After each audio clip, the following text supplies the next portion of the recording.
suis venu aujourd'hui pour supporter Gloriane Blais dans sa cause. Gloriane, ça fait plusieurs années qu'elle se bat présentement dans 2 cas en particulier. On espère faire voir à l'institution de la justice du Québec et du Canada que le peuple canadien et le peuple québécois, nous sommes au courant de ce qui se passe.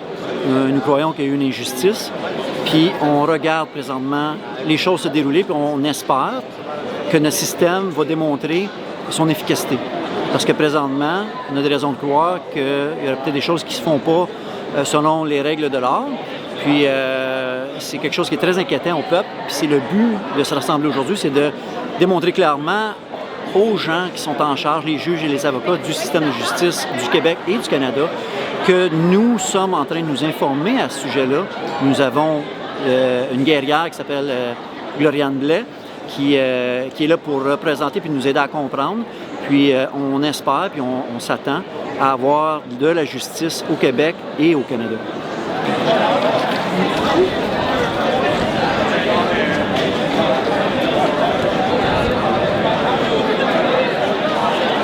Bien, je suis ici pour supporter une cause parce que la cause est vraiment, vraiment importante.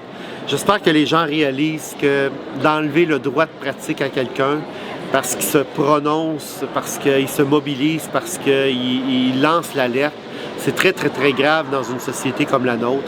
Alors, il faut rejeter ça férocement, vigoureusement. Il faut réellement être très, très, très solidaire afin d'envoyer un message très clair, très net, à l'effet que ce n'est pas le genre de société dans lequel on veut évoluer et terminer nos jours. Qui souhaitez-vous protéger?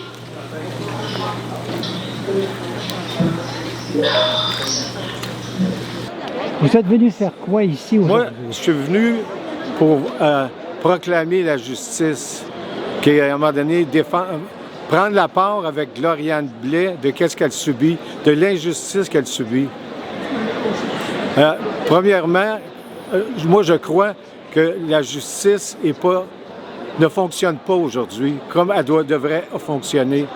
Et ce que je peux vous dire, c'est qu'à un moment donné, moi je suis un chrétien croyant, puis je crois que l'Ancien Testament nous dit exactement c'est quoi, comment est-ce qu'un juge doit être.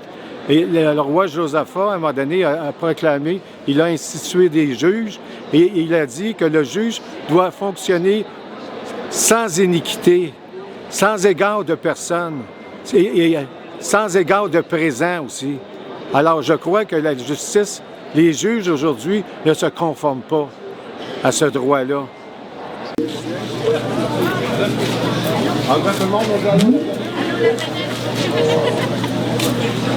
Je suis ici pour Gloriane Blais,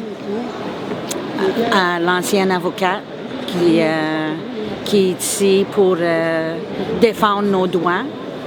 Parce que dans toutes les institutions, je trouve que j'ai perdu confiance dans toutes nos institutions, la justice, le médical, les écoles. Il n'y a plus rien qui marche. Nos droits, ils se font piler dessus. On pose des questions, on n'a pas des réponses, on montre des preuves, ça se fait écarter. Ils ne regardent même pas nos preuves. On fait accuser de des choses, puis on montre des preuves, puis ils l'écartent.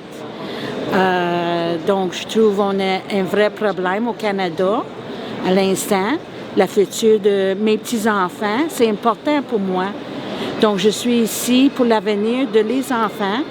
Et Gloriane Blais, elle va nous défendre plus qu'elle peut. Elle demande à les juges de respecter les droits humains. C'est ce qu'on veut. On ne demande pas grand-chose. On veut l'honnêteté. Il n'y a plus d'honnêteté dans le système. J'ai l'impression qu'on s'est fait hijack. De la Cour suprême du Canada, de qui a pris la décision? C'est la première fois que je viens au palais de justice de Québec. J'ai fait plusieurs palais de justice, mais je suis venu là à cause de la cause de Gloriane Blais. Elle a été radiée de façon injustifiée. Je n'ai pas lu les 14 volumes de preuves ou toutes les autres choses, mais je trouve quand même que radier quelqu'un pour un mauvais comportement, Et je crois qu'elle a une radiation à vie, elle a une autre radiation de 8 ans, sans possibilité d'appel. C'est quand même un peu gros. Et surtout que ça vient après qu'elle ait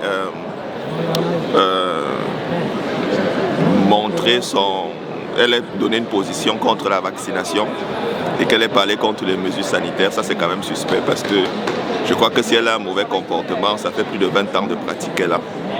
Donc pour moi, il y a certainement un lien entre sa position par rapport aux mesures sanitaires. Et je crois que c'est important que justice soit faite, qu'elle puisse pouvoir pratiquer à nouveau. Donc je suis venu ici en soutien à Gloriane Blais pour que la justice puisse savoir qu'elle n'est pas seule. En support à Gloriane Blais. Oui, super important d'être ici pour ça. Donc on a fait la route ce matin, on a un autobus quand même complet qui sont partis de Sherbrooke. Puis on est tous ici pour Gloriane, on la supporte, on voulait être là avec elle ce matin là, pour entendre sa cause. Puis moi je sens que c'est super important, faut pas oublier que cette femme-là s'est fait radier de son ordre professionnel pour avoir milité pour supporter nos droits et libertés. Je pense qu'il est arrivé aussi une petite histoire avec un masque dans une manif, là, mais ça c'est pas vraiment important, mais surtout elle soutient nos droits et libertés, mais professionnels pour les causes là, qui sont au niveau médical. Puis là présentement, ils veulent la faire taire, ils veulent la faire payer, puis on dit non à ça. Alors nous voilà. Merci madame. Ça fait plaisir. Premièrement, ce matin, il y a le procès dans la cour d'appel de Gloriane Blais.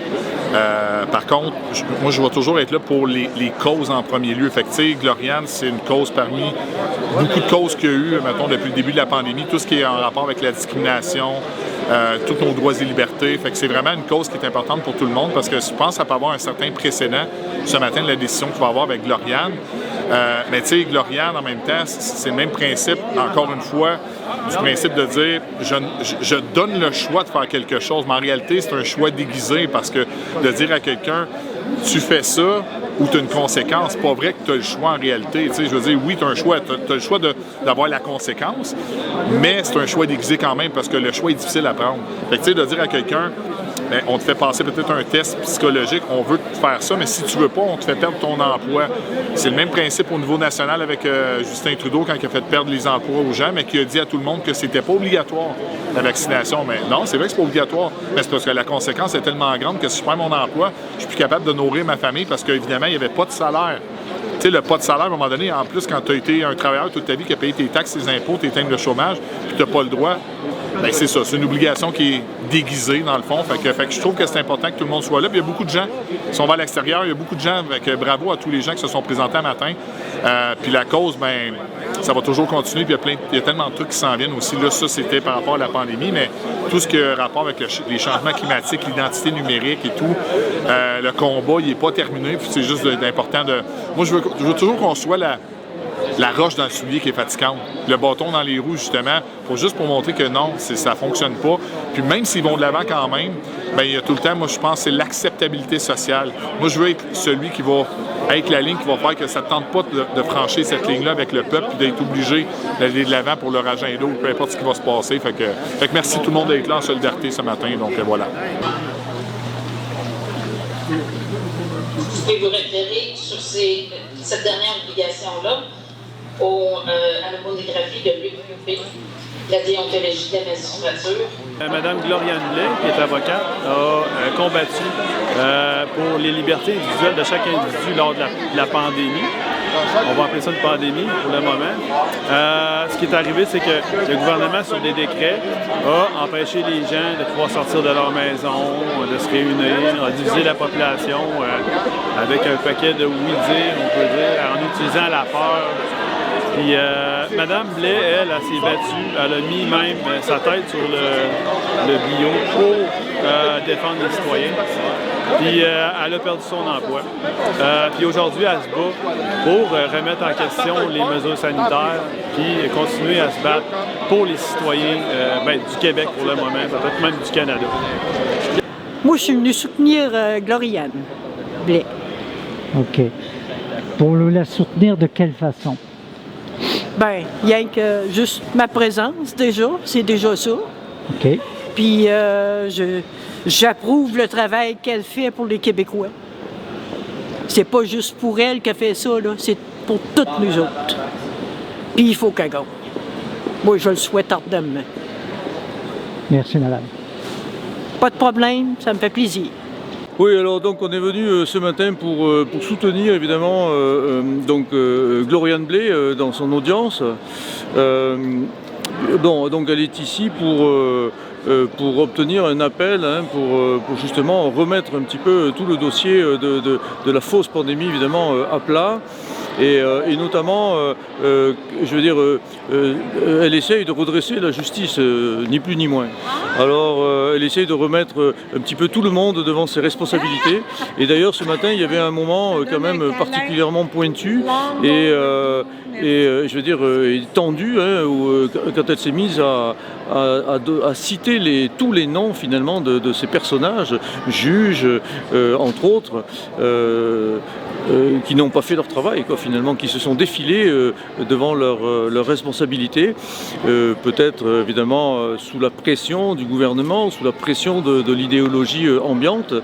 Et donc Gloriane, c'est son travail actuel, c'est sa mission, on peut dire, de mettre de l'ordre un petit peu dans tout ça et de responsabiliser tout ce monde.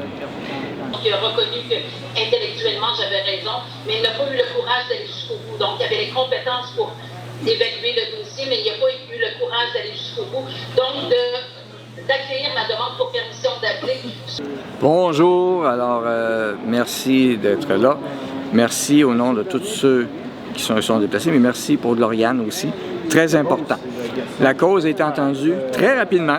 Il ne semble pas y avoir de failles juridiques techniques. On va voir ce qu'il y a. La cause est prise en délibéré. On ne sait pas quand ça va être rendu le jugement. Ça peut être une journée, ça peut être une semaine ou deux. Gloriane va nous en parler. C'est sûr que, comme je le dis, je le répète, gardez ça en esprit. Peu importe le résultat, gagne ou perd, ce n'est pas fini. D'un cas ou de l'autre, ce n'est pas fini. Il va y avoir d'autres batailles à mener. Alors, c'est pas facile. C'est un long chemin. Le processus de justice au Québec, Canada, il est lent. C'est comme ça. C'est pour ça que je dis qu'il faut des réformes judiciaires aussi dans nos institutions politiques. Et ça passe par là, désolé. Parce que si la cause est perdue pour une question de détails techniques juridiques, le problème, c'est pas le juge. Le problème, c'est pas de Gloriane. C'est parce qu'il faut changer une loi. Et ça passe par le politique. Alors, ça va être une façon de mettre de la pression sur des politiciens lors des prochaines élections provinciales. Premièrement. Deuxièmement, évidemment, nos grands médias n'étaient pas là. Ben, comme d'habitude. Ça ne s'intéresse pas les causes à la liberté des gens. On a même un ministre Dubé qui est assez baveux, avec sa cabane à sucre, qui fait une cuvée qu'il appelle « Liberté ». Quel con! Ben oui, je t'affiche publiquement, puis c'est Daniel Brisson, Parti populaire aussi, qui dit que Dubé est con. Ben oui, je le dis, vous pouvez me citer, je m'en fous. C'est mépriser la liberté. Vous voyez, quand c'est rendu que tu as un ministre de la Santé qui nomme une cuvée de sirop d'érable du nom de liberté pour se moquer du mot, sans dit long. Là, qu'il le fasse ou pas, c'est une chose. Mais peut-être que les citoyens devraient commencer à réfléchir. Hein? Je sais qu'il y en a, ça fait mal à la tête, là. Mais accepter qu'un ministre de la Santé ridiculise ce mot-là, ça devrait vous faire réfléchir. Il va y avoir des poursuites plus tard. Il va y avoir des recours collectifs qui vont venir. C'est loin d'être fini. Il y a beaucoup de gens en politique actuellement au Québec qui voudraient qu'on oublie ce qui s'est passé. Vous avez le ministre Legault un matin sur Twitter.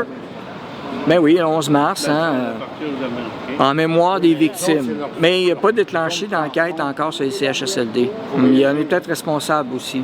Ouais. Tous les décrets qu'il a faits, les couvre-feux, toutes les niaiseries qu'il a faites. On a appris avec Pascal Bérubé, ben oui, il est allé avec Legault. Puis il a tweeté que finalement, c'était pas grave. Tu sais, j'étais comme ça, puis il était dans les règles. Ben oui, c'est de la merde. On sait, puis il y en a plein qui sont promenés pendant la pandémie, qui se moquaient des lois. Puis il y avait des passe-droits, puis il y avait des passes. C'est une passoire. C'était des passoires, les autres en profitaient, et ils faisaient croire aux gens que les autres respectaient la loi, ce qui était faux. Alors, l'hypocrisie est là. Les gens qui ne veulent pas la voir, ben tant pis, ils continuent de dormir. Mais si vous commencez à avoir des doutes, des questionnements, bienvenue. Alors, on vous accueille à bras ouverts et vous allez avoir du rattrapage. On va tout vous expliquer. On va être là pour ça. Parce que c'est pas fini. S'ils l'ont fait une fois, ils vont le faire deux fois. Pas ils peuvent, ils vont le faire deux fois parce qu'il n'y a aucun changement qui a été fait depuis ce temps-là, aucune réforme, aucune modification. Tout est pareil. Hein? Mais là, on le voit avec la rougeole. bien là, ils vont intervenir dans les écoles. Ils vont pouvoir sortir des enfants des écoles au nom de leur sécurité à eux s'ils ne sont pas injectés. Ah bon? Hey, hein? Le choix parental, on l'a vu, la loi, ça a passé dans l'indifférence des parents au Québec. Bien, vous allez le vivre à un moment donné. La liberté, c'est un bien précieux, il faut se battre pour la protéger, tout le temps.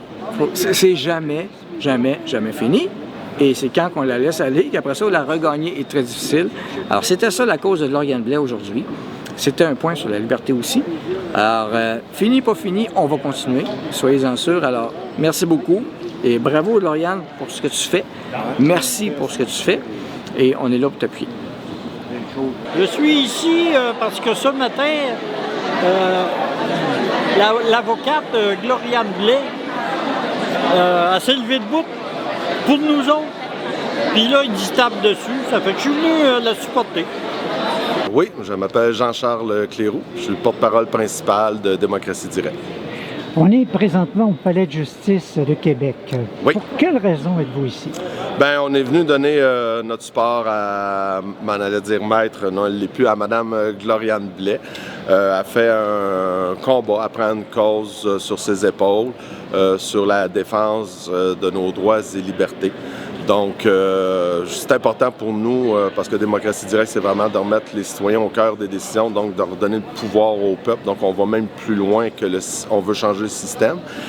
Et ce qui s'est passé dans la crise, puis beaucoup de choses aussi d'avant, puis qui se passe présentement, c'est sûr que pour nous autres, ça ne fait aucune raison. On n'est pas juste l'endettement que François Legault et Justin Trudeau au fédéral sont en train de faire, sont en train de nous enlever des libertés parce que tantôt, bien, le pouvoir de taxation, mais l'argent que tu es taxé, mais tu n'es pas libre de faire ce que tu veux avec. Donc, vous voyez, ça va loin de Démocratie Directe.